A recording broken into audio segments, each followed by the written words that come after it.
Assalamualaikum warahmatullahi wabarakatuh.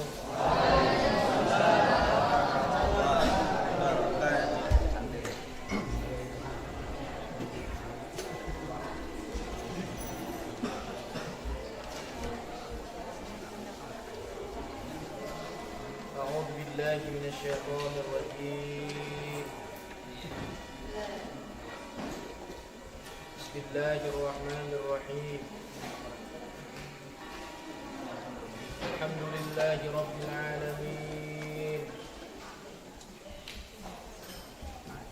Wa bihi nasta'in ala umuri dunya waddin. Wa la hawla wa la quwwata illa billahil aliyyil azim. Rabbi shrah li sadri wa yassir li amri wahlul 'uqdatam min lisani yafqahu qawli. وأفوض أمري إلى الله إن الله بصير بالعباد. اللهم يا كاشف المشكلات ويا عالم الخفيات شف الحجب عن وجوه المعاني حتى أطلع على حقيقة المسائل واحفظ عن الخطأ والزلل وأنت موفق لكل أمر وأنت علام الغيوب. اللهم من عندك مددي وإليك معتمدي إياك نعبد وإياك نستعين. أما بعد معاشر المحبين والمحبات أيها الإخوان والأخوات أحبائي الكرام para pendengar hadirin hadirat yang dirahmati oleh Allah Subhanahu wa taala. Puja dan puji serta syukur kehadirat Allah Subhanahu wa taala di mana pada malam hari ini kembali kita bisa berkumpul di majelis ini, di masjid yang sangat mulia ini. Mudah-mudahan perkumpulan kita adalah perkumpulan yang penuh dengan berkah, penuh dengan rahmat, penuh dengan ilmu pengetahuan. Dan mudah-mudahan kita yang hadir pada malam hari ini Allah tambah-tambah kebaikannya, Allah tambah-tambah rahmatnya, Allah tambah-tambah keimanan dan ketakwaan kita kepada Allah Subhanahu wa ta'ala. Amin ya rabbal alamin. Tak lupa kita mengucapkan salawat dan salam kepada junjungan kita Nabi besar Muhammad sallallahu alaihi wasallam.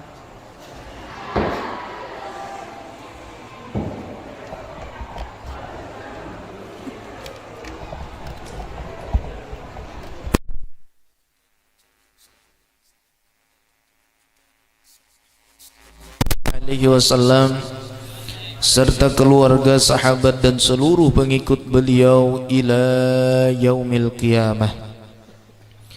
Kembali kita melanjutkan pengajian hadis kita pada malam hari ini, masih membicarakan tentang al-hadits tsani, hadis yang ke-12, yaitu meninggalkan sesuatu yang tidak bermanfaat dan berkesibukan dengan sesuatu yang berfaedah. Bapak Ibu hadirin jemaah yang dirahmati Allah, pengarang kitab ini mengatakan thalathatun tazidu fil aqli. Ada 3 macam perkara yang menambah-nambah di dalam akal kecerdasan kita. Jadi ada 3 perkara yang kecerdasan kita semakin bertambah, kecerdasan kita semakin banyak. Qala Asy-Syafi'i radhiyallahu taala anhu, Imam Asy-Syafi'i radhiyallahu taala anhu berkata, kata beliau, thalathatun tazidu fil aqli. Ada 3 hal perkara yang menambah-nambah di dalam kepintaran dan kecerdasan kita. Yang pertama yang menambah kecerdasan kita adalah mujalasatul ulama, yaitu sekedudukan dengan orang-orang yang alim. Jadi salah satu kecerdasan yang menambah akal kita, yang menambah kecerdasan kita, yang menambah kepintaran kita adalah pada saat kita bersama-sama duduk di majelisnya ulama. Dan pada malam hari ini kita duduk di majelis ulama karena saat ini kita membacakan kitab-kitab yang dikarang dan dituliskan oleh ulama. Maka seakan-akan kita duduk bersama mereka, dan saat ini pula kecerdasan kita pun bertambah.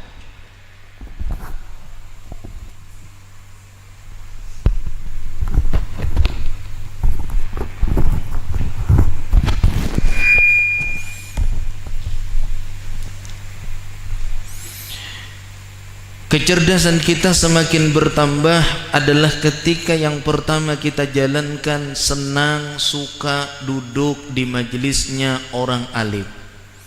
Kita juga sudah mengetahui bahwasanya ulama itu adalah pewarisnya para nabi.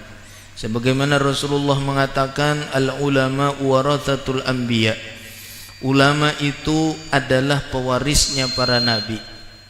Innal anbiya'a, sesungguhnya para nabi, lam yurithu dinaran wala dirhaman.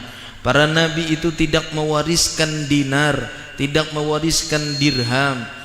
Para nabi tidak mewariskan dolar dan ringgit, tidak mewariskan euro, tetapi para nabi mewariskan wa innama aurathu al-ilma. Hanya saja para nabi itu mewariskan kepada kita akan ilmu pengetahuan agama.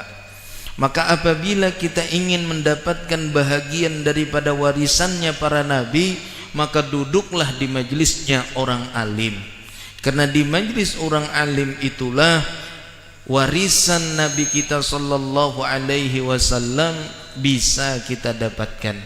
Maka beruntung bagi kita yang hadir pada malam hari ini, walaupun dengan keadaan yang gelap gulita dan hujan sedikit-sedikit turun, tetapi dengan semangat yang sangat kuat kita bisa hadir di tempat ini. Semoga membawa berkah kepada kita.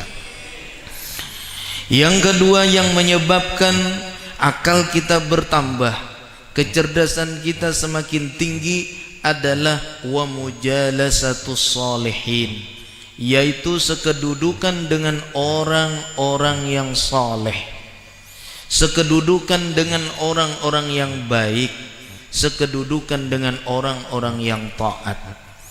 Ketaatan kita akan bertambah ketika kita senang duduk dengan orang yang saleh. Karena orang-orang yang saleh lah yang suka berzikir, yang suka mengingat Allah Subhanahu wa taala. Karena orang-orang yang saleh lah orang-orang yang selalu suka untuk meminta ampun, beristighfar kepada Allah. Orang-orang yang saleh lah orang-orang yang suka bersalawat kepada Rasulullah. Orang-orang yang saleh pula adalah orang yang suka berzikir, bertasbih, bertakbir, bertahmid kepada Allah Subhanahu wa ta'ala. Yang kedua yang membuat akal kita bertambah adalah ketika kita duduk di majelisnya orang yang saleh. Yang ketiga yang menyebabkan akal kecerdasan kita bertambah adalah tarkul kalami fi ma la ya'ni. Kata Imam Syafi'i, yaitu meninggalkan pembicaraan terhadap sesuatu pembicaraan yang tidak bermanfaat. Apabila kita bisa menahan diri dari membicarakan sesuatu yang tidak bermanfaat, itu menunjukkan bahwa akal kecerdasan kita semakin bertambah. Akal kecerdasan kita semakin meningkat ketika kita bisa mengendalikan diri dari membicarakan sesuatu yang tidak bermanfaat, bisa mengendalikan diri dari membicarakan sesuatu yang tidak berfaedah. Tiga hal inilah yang dikatakan oleh Imam Syafi'i yang menyebabkan kecerdasan kita semakin bertambah. Oleh sebab itu Imam Syafi'i pun melanjutkan perkataannya. Kata beliau, man arada ayyunawwirallahu qalbahu falyatrukil kalama fima la ya'nihi. Ujar Imam Syafi'i lagi, barang siapa yang menghendaki ia bahwa Allah berikan cahaya ke dalam hatinya, kalau seseorang ingin agar bahwa Allah memberikan cahaya sinaran ke dalam hatinya, caranya adalah falyatrukil kalama fi ma la ya'nihi, tinggalkanlah olehmu akan pembicaraan terhadap sesuatu yang tidak bermanfaat kepadanya. Nah, ini yang disampaikan oleh Imam Syafi'i. Kemudian di dalam syarah hadis yang ke-12 ini juga diterangkan bagaimana seseorang bisa mendapatkan derajat kemuliaan yang tinggi. Ada sebagian ulama menceritakan tentang sebuah riwayat, tentang sebuah kisah, tentang kisah Nabi Ibrahim Khalilullah, sehingga dituliskan di dalam kitab ini, marra Ibrahim al-Khalil salawatullahi wasalamuhu alaihi, pernah melewati oleh Nabi Ibrahim kekasih Allah, semoga salawat Allah dan salamnya selalu tercurah kepada beliau. Dalam perjalanan tersebut Nabi Ibrahim melihat para'a abdan fil hawa'i muta'abbidan. Beliau dalam perjalanan ada melihat seseorang hamba. Seseorang hamba itu dia beribadat di atas udara. Jadi kada di ibadahnya itu kada di lantai, kada di bumi, kada di tanah. Tapi ibadahnya ini, sembahyangnya ini di atas udara, ma'awang-awang. Kayak film mana tuh? Oh, Angling Dharma. Kayak film Angling Dharma, bisa tirabang. Nah, jadi Nabi Ibrahim melihat ada seseorang beribadah kepada Allah, tapi beribadahnya bukan di atas bumi, tapi di atas udara. Beribadahnya di atas udara. Nah, saat Nabi Ibrahim melihat itu, Nabi Ibrahim kada tahan hati hendak bertanya. Faqala lahu. Lalu Nabi Ibrahim pun bertanya kepada seseorang laki-laki yang sedang beribadah di atas udara. Dia tidak menginjakkan kakinya di tanah, tapi kakinya ada di atas udara. Lalu Nabi Ibrahim bertanya, ya fulan bimanil tahadhil manzilah minallahi ta'ala. Wahai fulan, dengan sebab apa engkau mendapatkan martabat kemuliaan ini dari Allah Subhanahu wa ta'ala? Oi fulan, hei seorang hamba Allah, apa yang menyebabkan engkau mendapatkan martabat seperti ini hingga engkau bisa beribadah kepada Allah di atas udara? Bah, cakanya ada di negara sini orang beribadah le, sembahyang ma'awang-awang. Indiknya negara ini hancur tuh bang, gigir tadi bang. Saben hari pokoknya orang bencana minta tiupakan banyu aja. Saben hari orang hendak minta tiupakan banyu. Amun katamu nang kayak ini. Nabi Ibrahim bertanya, dengan apa engkau mendapatkan martabat setinggi ini wahai seorang laki-laki? Qala, laki-laki itu yang ahli ibadat tersebut pun menjawab. Ujar laki-laki tersebut, bi amrin yasirin, aku wahai Nabi Allah Ibrahim mendapatkan kemuliaan bisa beribadat terbang di atas angin, di atas udara ini, itu hanya dengan satu perkara yang sangat ringan, sedikit, kecil perkara yang kulakukan ini sehingga aku mendapatkan karamat seperti ini. Jadi kemuliaan ini hanya dilakukan dengan sebab sebuah perkara yang sangat mudah. Apa itu perkara yang sangat ringan? Fatamtu nafsi. Fatamtu nafsi. Kalau anak Nabi namanya Fatimah, artinya orang yang bisa menahan diri, menahan nafsu, makanya dingarani Fatimah.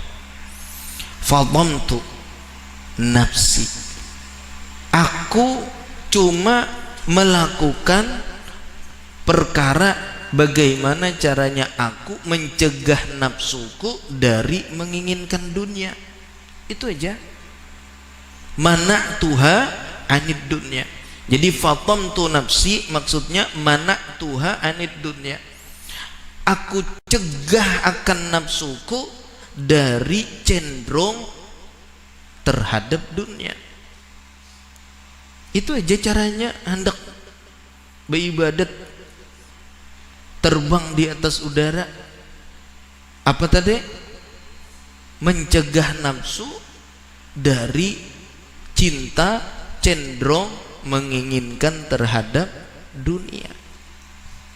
Kalau sudah di hati kita ini dunia dingin, apalagi kalau kita lihat firman Allah, ujar Allah dalam Al-Quran, kullu nafsin dha'iqatul maut wa innama tuwaffawna ujurakum yawmal qiyamah faman zuhziha 'anil nari wa udkhilal jannata faqad faz wa mal hayatud dunya illa mata'ul ghurur. Setiap yang bernyawa pasti merasakan kematian. Semua yang bernyawa pasti mati. Semua yang bernyawa pasti akan merasakan kematian. Wa innama, hanya saja, tuwaffawna ujurakum, disempurnakan akan ganjaran pahala kamu yaumal qiyamah, nanti disempurnakannya pada hari kiamat. Faman zuhziha 'anil nar, maka siapapun yang dijauhkan dari api neraka, wa udkhilal jannata, dan dimasukkan ia ke dalam surga, faqad faz, maka sungguh dialah yang beruntung. Kemudian Allah melanjutkan, wa mal hayatud dunya illa mata'ul ghurur. Tidak ada kehidupan dunia kecuali mata benda yang menipu daya. Kalau sudah Allah menyampaikan, artinya apa yang disampaikan itu oleh Allah pasti benar. Makanya kita tutup ayat Al-Quran apabila selesai membacanya dengan Sadaqallahul Azim. Artinya maha benar Allah dengan segala firman-Nya. Artinya kita percaya bahwa dunia itu memang menipu daya. Tetapi anehnya banyak manusia yang mencintai perkara yang perkara ini pasti akan menipu daya kita. Itu anehnya. Seakan-akan kita menyembah Allah tapi kita tidak percaya dengan Allah. Seakan-akan banyak orang mengejar dunia bahkan dengan cara kadang-kadang ia lakukan dengan cara yang tidak dihalalkan oleh Allah. Ini yang mengerikan. Jadi cara untuk beribadah, kata beliau, di atas udara ini cuma ringan yang kukerjakan. Apa itu? Mana'tuha anid dunya. Aku cegah akan diriku, aku cegah akan nafsuku dari menginginkan dunia. Satu. Yang kedua, cara yang ringan juga. Apa itu? Walam atakallam fima la ya'ni. Walam atakallam, dan aku tidak berbicara fima la ya'nini, pada sesuatu pembicaraan yang tidak bermanfaat kepadaku. Aku akan selalu menilai, akan selalu berpikir dalam pembicaraan. Aku tidak akan langsung membicarakan sebuah pembicaraan tanpa aku memikirkan bahwa apakah yang akan kubicarakan ini bermanfaat ataukah tidak. Ternyata perkara yang seperti ini pun membuahkan karamat dari Allah, sehingga beliau dapat beribadah kepada Allah itu di atas udara, tirabang. Beribadatnya tirabang, sakti, ya begitu bahasa kita. Yang ketiga, wa nazartu fima amarani rabbi fa'amiltu bihi. Wa nazartu fima amarani, dan yang ketiga, perkara yang ketiga yang aku kerjakan adalah aku memandang terhadap sesuatu perkara yang Allah perintahkan kepadaku. Mana nang dipilih perintah Allah, dilihat. Lihati mana perintah Allah, mana perintah Allah, perintah Allah, mana perintah Allah, mana perintah Allah. Saat aku sudah kenal ini perintah Allah, ini perintah Allah, ini perintah Allah, ini perintah Allah, ini perintah Allah, fa'amiltu bihi, lalu aku amalkan. Ini perintah Allah, amalkan. Ini perintah Allah, amalkan. Ini perintah Allah, amalkan. Dan itu kata beliau salah satunya juga yang menyebabkan Allah berikan karamat kepada diriku. Kemudian kata beliau lagi yang keempat, wa fi ma nahani anhu fantahaitu. Aku pandang lagi, aku teliti lagi, aku pikirkan lagi terhadap sesuatu perkara, apa-apa yang Allah larang akan aku daripadanya, lalu aku berhenti. Aku bertahan, aku mencegah diri. Oh ini dilarang Allah, jangan digawi. Oh ini dilarang Allah, jangan digawi. Oh ini dilarang Allah, jangan digawi. Dan itu yang membuat Allah memberikan kemuliaan kepada laki-laki tersebut. Dan wahai Nabi Allah Ibrahim, fa'ana in sa'altuhu a'tani. Dari amal-amal yang di atas itulah aku, wahai Nabi Ibrahim, jika aku meminta kepada Allah apapun yang aku minta, a'tani, langsung Allah berikan kepadaku. Oh, coba apa yang aku minta lawan Allah langsung diberi. Jadi ini menunjukkan amal yang tadi kita bicarakan di atas. Pertama, menahan nafsu dari mencintai dunia. Yang kedua, tidak berbicara kecuali pembicaraan yang bermanfaat. Yang keempat, memikirkan terhadap sesuatu perkara, apakah perkara ini diperintahkan Allah, maka apabila perkara ini diperintahkan Allah, maka akan aku kerjakan. Tetapi juga aku pikirkan tentang sebuah perkara, andai kata perkara ini dilarang oleh Allah Subhanahu wa ta'ala, maka aku pun juga akan berhenti mengerjakan sesuatu yang tidak diperintah, yang dilarang oleh Allah Subhanahu wa ta'ala. Aku pun berhenti, tidak akan mengerjakan apa yang dilarang oleh Allah. Wa in da'autuhu ajabani, jika aku berdoa kepada Allah, ajabani, saat ini juga Allah mengijabah, memperkenankan akan doaku kepada Allah. Wa in aqsamtu alaihi, dan jika aku bersumpah atas nama Allah, abarra qasami, langsung Allah meloloskan semua sumpahku. Sa'altuhu ayyuskinani al-hawa fa'askanani, bahkan ketika aku meminta kepada Allah, ya Allah, tempatkanlah aku di atas udara, pun Allah mengabulkan permintaanku, hingga engkau lihat aku bisa beribadah di atas udara mengawang-awang. Nah, ini keistimewaan yang dicapai ketika seseorang menahan nafsu dari apa yang diinginkannya. Makanya dalam Al-Quran disebutkan apa? Wa amma man khafa maqama rabbih wa nahan nafsa 'anil hawa fa innal jannata hiyal ma'wa. Wa amma man khafa, adapun orang yang takut akan kedudukan Tuhannya, akan kebesaran Tuhannya, akan keagungan Allah Subhanahu wa ta'ala, wa nahan nafsa 'anil hawa, dan orang itu menahan nafsunya dari keinginannya, fa innal jannata hiyal ma'wa, maka sesungguhnya Allah menyiapkan surga sebagai tempat kediamannya. Kalau surga saja diberikan Allah kepada mereka yang menahan nafsunya, apalagi cuma beribadah di atas udara. Itu hebatnya orang nangkawa menahan nafsu. Nih, kita tinggal berapa hari lagi akan masuk pada bulan menahan nafsu, bulan menahan kesabaran. Jadi kita akan masuk pada bulan yang disebut bulan latihan, melatih nafsu agar tunduk kepada Allah, melatih nafsu agar taat kepada Allah. Karena nafsu tidak akan mau tunduk kecuali hanya dengan satu jalan, yaitu dilaparkan. Dia akan tunduk. Kalau sudah nafsu ini dilapari, oh itu sudah kada kau apa-apa lagi.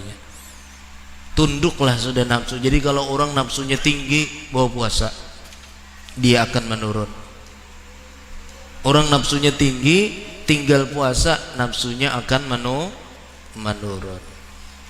Ikhwani wa akhwati rahimani wa rahimakumullah, daiman bidawami ta'atihi wa mahabbatihi wa husuli ni'matihi wa ridwani.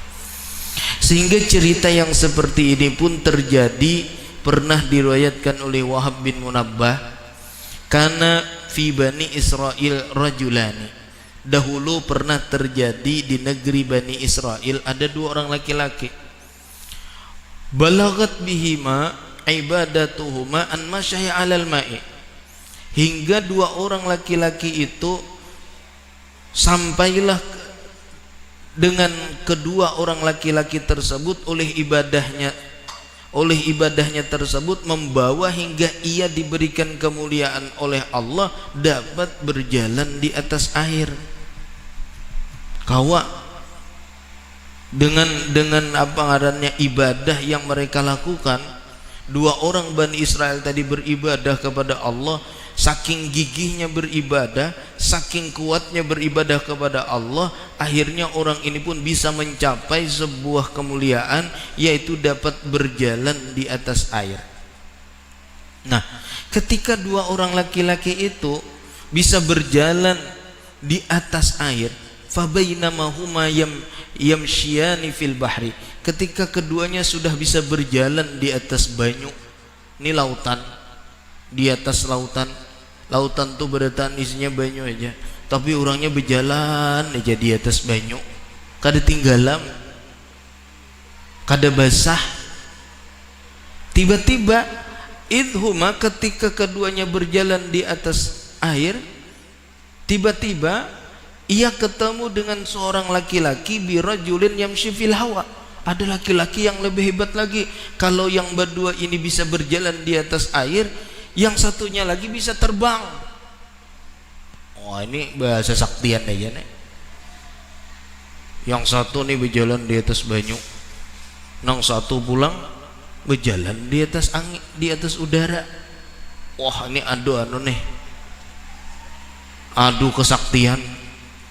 Hubungan angling derma, ada di atas angin beribadat, di atas angin beribadat. Di Jawa itu, kalau di Jawa Timur lah, orang yang mengkaji ilmu berjalan di atas banyu ini banyak. Ada nang sing ulur-ulur, apalagi pada tahun 95. Ada tahun 95 ada orang semalam beilang ke rumah ulun. Orang itu salah seorang pencari ilmu. Jadi kemana aja dituntinya. Jadi jerinya waktu kami sekolah di pesantren sana, itu terjadi penculikan yang disebut ninja. Pokoknya sekian banyak jerinya waktu itu di tempat kami, hampir 800 ulama yang diculik dan dibunuh oleh ninja tadi pada tahun itu, hingga sampai tahun 2000-an. Beritanya ada di TV itu semalam. Jadi orangnya ini aja yang berkisah.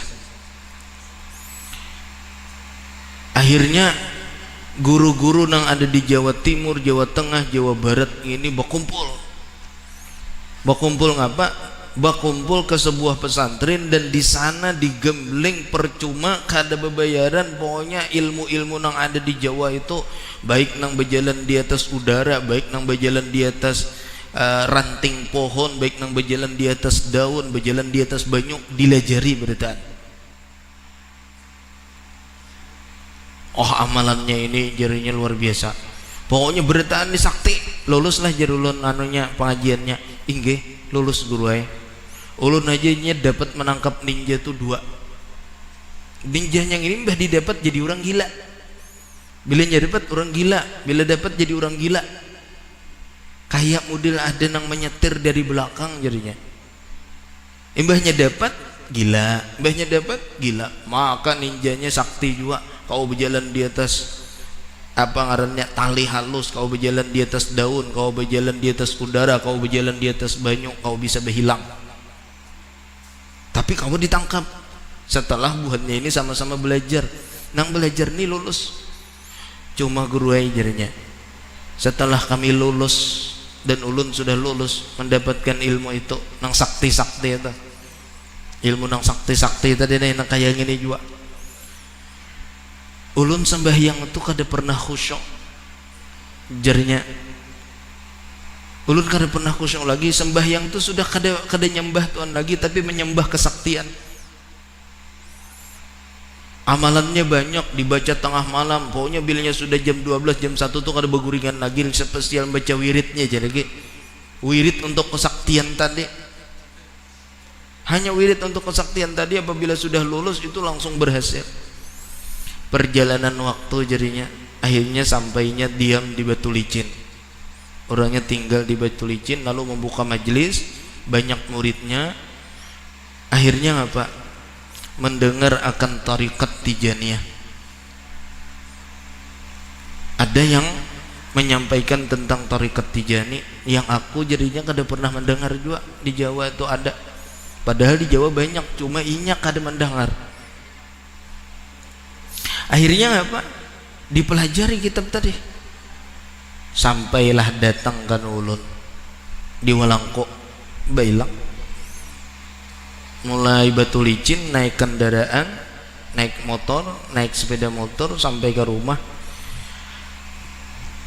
Ulun hanya demini heja baru merasakan ketenangan batin, ketenangan jiwa, ketenangan hati setelah ulun mengenal akan tarikat At-Tijaniyah, bagaimana cara mengabdi dan taat kepada Allah sebagaimana yang dibimbing, kata beliau, di dalam bimbingan Sayyidi Asy-Syaikh Ahmad bin Muhammad At-Tijani radhiyallahu an.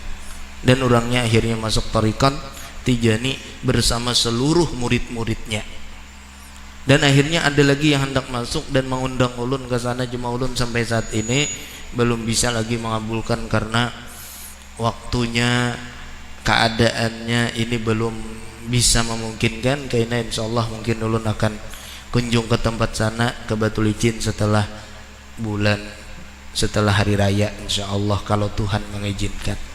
Nah, ini hanya sekedar kisah kenyataan, bukan kisah nang diada-ada, tapi kisah kenyataan pribadi inya, pengalaman inya.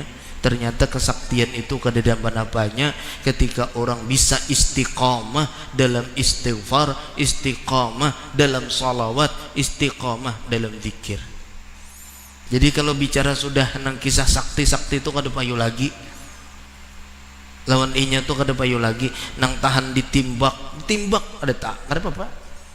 Tahan ditunggih sudah, tahan disuduk sudah juga.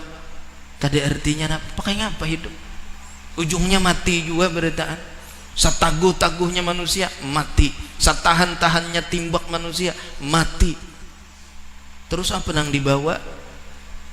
Amun sembahyang tujuannya bukan karena Allah, beribadah bukan karena Allah, segala-galanya hanya karena dunia, bukan karena Allah tapi hanya karena dunia.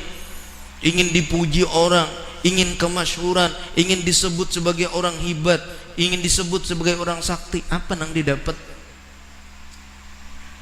Kalau sudah sampai ke alam kubur kada ada lagi kesaktiannya. Nah, oleh sebab itu ujarnya baru paham setelah kami menjalani ini tariqah. Oh, itu yang disampaikannya langsung lawan ulun ketika orang itu berkunjung ke rumah ulun. Masya Allah, tabarakallah. Allah berikan hidayah kepada mereka-mereka yang mengejar kesaktian, yang mengejar ke kelebihan, Allah berikan, Allah palingkan batinnya, dia hanya ingin mencari satu, keridhaan Allah subhanahu wa ta'ala. Karena keridhaan Allah itulah yang membawa seseorang itu mendapatkan kebahagiaan yang sebenarnya. Ikhwani para pendengar yang dirahmati oleh Allah, kembali kepada pembicaraan, kepada cerita tadi. Yang satu punya kelebihan bisa berjalan di atas air, yang satu bisa terbang di atas udara. Akhirnya yang berdua ini bertanya kepada laki-laki yang bisa berjalan di atas udara, "Ya Abdallah, wahai hamba Allah, bi ayyi syai'in adrakta hadhil manzilah, dengan apa jua sesuatu engkau bisa mendapatkan kedudukan seperti ini sehingga engkau bisa terbang di atas angin, engkau bisa terbang di atas udara, sedangkan kami cuma mempunyai kelebihan bisa berjalan di atas air." Kayak kita juga lah, naik udara lawan naik kapal pasti larang naik udara. Jadi kemuliaan antara orang nang kawa berjalan di atas banyu lawan berjalan di atas udara pastilah tamahal nang di atas udara. Karena di udara ini naik pesawat, kalau di banyu tuh naik kapal. Harga tiket kapal lawan tiket pesawat pastilah larang tiket pesawat. Artinya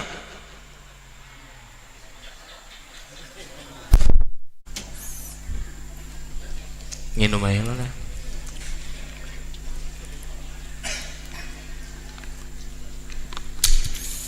Tadi pajah kadep, kita kadep tuh aja tapaluh, panas, menggerunum, bemamai, kapal api ilinnya macam-macam aja disambeti. Kada Islam kalau kada beriman macam-macam. Ada orang dibayangkan di alam kubur.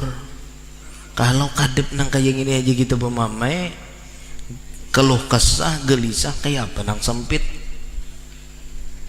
Itu harusnya nang dipikirkan. Ini bemamai kada berfaedah, kada di mamai ya pajah juga bulah status pajah pulang statusnya, ayo cepat ulah status padam lakas menyala. Kada ada artinya, ada berfaedah. Nah itu nang kada berfaedah, itu nang bujur-bujur kada berfaedah. Wahai hamba Allah, dengan apa engkau mendapatkan kedudukan seperti ini? Orang itu pun menjawab dengan jawaban yang sama, biyasirin minad dunya, cuma dengan cara sedikit daripada urusan dunia. Apa itu? Fatimtu nafsi an syahwat, aku tahan nafsuku daripada syahwat. Yang pertama, aku mendapatkan kelebihan bisa berjalan di atas udara, sama seperti tadi, menahan nafsu dari keinginannya. Yang kedua, wa kafaftu lisani, aku tahan lidahku amma la yaknini, dari berbicara yang tidak bermanfaat kepadaku. Sudah pacang kada bermanfaat juga, bepandir-pandir bahimat-himat balawas-lawas ini ada nang 1 jam 2 jam baca Quran 4 juz sudah tuntung. Cak baca Quran bisa 5 juz sudah tuntung. Cak baca Quran kuliah 8 juz tuntung. Ini kada ada juz-juznya, habis waktu obat pandir aja. Apalagi meja ke HP. Oh my, no picik no status WA, status grup macam-macam. Ada manfaatnya, ada manfaatnya. Bahujung pulang di grup bahual. Nah ini baik keluaran cepat. Bawa bertobat, bawa beristighfar, baca salawat, bawa berzikir, banyak terbuang waktu kita. Nah, cara yang kedua aku mendapatkan kemuliaan ini, amal yang kulakukan adalah aku tahan mulutku, aku tahan lidahku daripada sesuatu yang tidak bermanfaat kepada diriku. Waragibtu fima da'ani Allahu ilaihi, dan aku selalu menyukai terhadap sesuatu yang Allah seru akan aku kepadanya. apapun yang Allah perintahkan, apapun yang Allah serukan kepadaku, apapun yang Allah dakwahkan kepadaku, maka aku sangat gemar untuk melaksanakannya. Dan walazimtus samta, aku selalu melazimi diam. Itu pang pekerjaanku, diam. Bahkan fa in aqsamtu 'ala Allah, andai kata aku bersumpah atas nama Allah, abarra qasmi, langsung Allah mengabulkan akan qasami, akan sumpahku. Dan ini juga kalau aku bersumpah, saat ini juga terjadi. Wa in sa'altuhu a'tani, dan jika aku meminta kepada Allah, langsung pada saat ini Allah mengabulkan dan memberikan permintaanku. Nah, lalu ujar pengarang, thumma inna hadzal hadits, kemudian bahwasanya hadis yang ke-12 ini adalah haditsun azimun, adalah hadis yang sangat besar. Di mana hadis itu semalam berbunyi apa? Min husni islamil mar'i tarkuhu ma la ya'nihi. Setengah daripada baiknya Islam seseorang, indahnya Islam seseorang adalah meninggalkan sesuatu yang tidak bermanfaat kepada dirinya. Itu indahnya Islam kita, meninggalkan sesuatu yang tidak bermanfaat. Nah, hadis yang tadi kita bacakan adalah aslun kabirun. Hadzal hadits, inna hadzal hadits haditsun azimun. Hadis tersebut adalah hadis yang sangat besar. Wa huwa aslun kabirun fi ta'dibin nafsi wa tahdhibiha.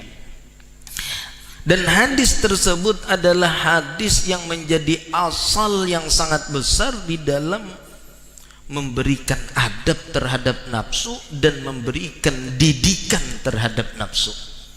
Jadi hadis tadi itu bujur-bujur mengajarkan adab kepada diri kita, dan hadis itu juga mendidik nafsu kita.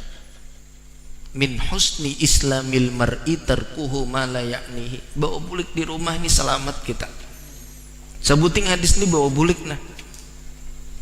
Ngapa? Setengah daripada sebaik-baik Islamnya seseorang, Islam kita itu, tanda bahwa Islam kita itu baik adalah ketika kita meninggalkan perkara yang tidak bermanfaat. Ini aja.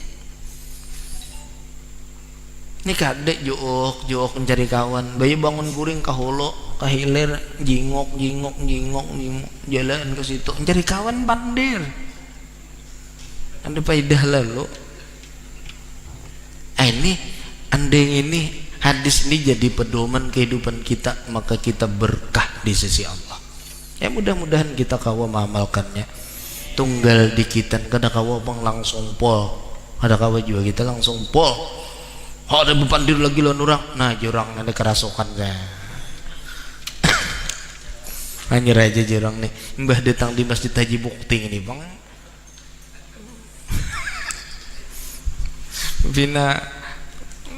Pina manga. Oh, ada bepandir lagi. Ada telepon berbunyi, kok ada diangkat-angkat ya. Kada tahu di telepon lagi. Dia dilihat, bah, ada bermanfaat.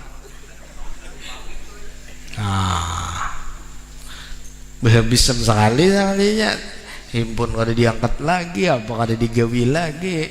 Ini itu pindah kada dihidani lagi. Bahkan kada bermanfaat. Bilang kada bermanfaat beritaan.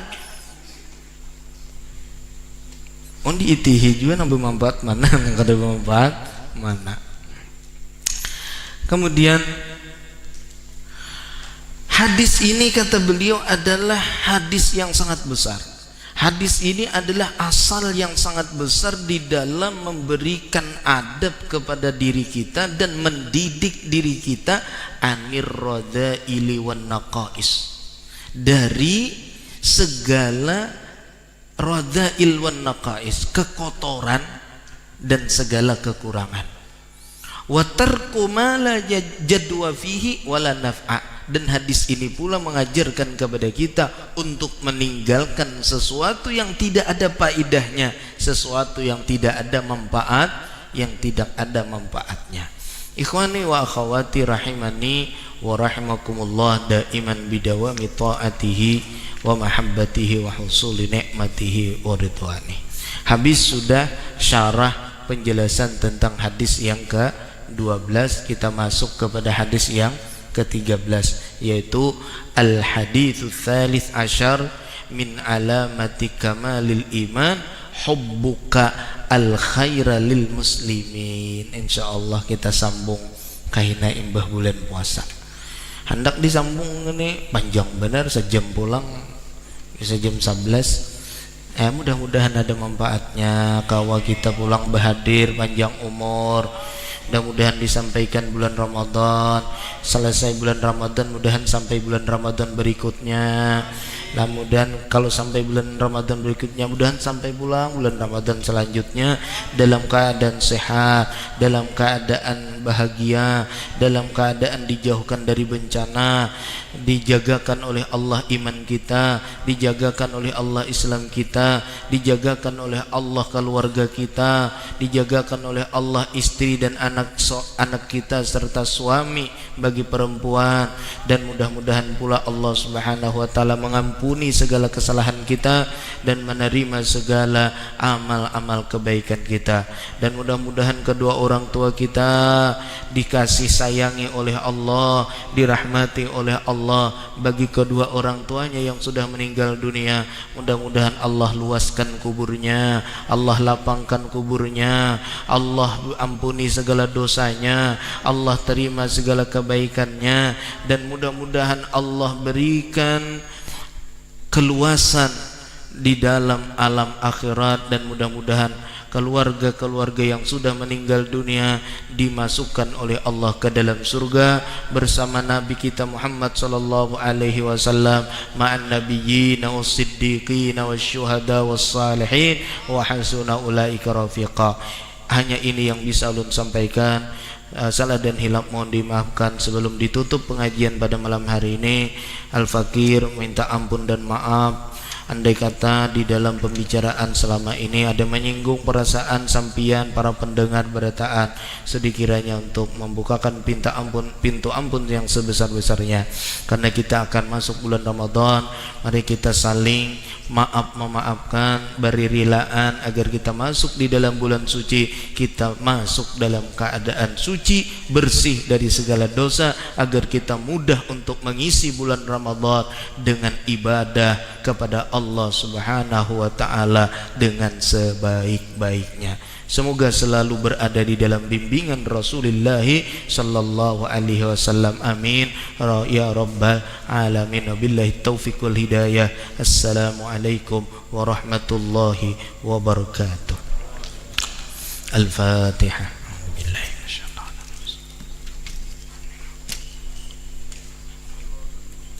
Amin. Bismillahirrahmanirrahim. Alhamdulillah.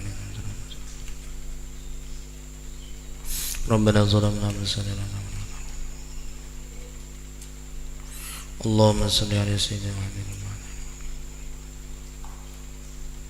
sallallahu alaihi wasallam. Alhamdulillah. Barilah.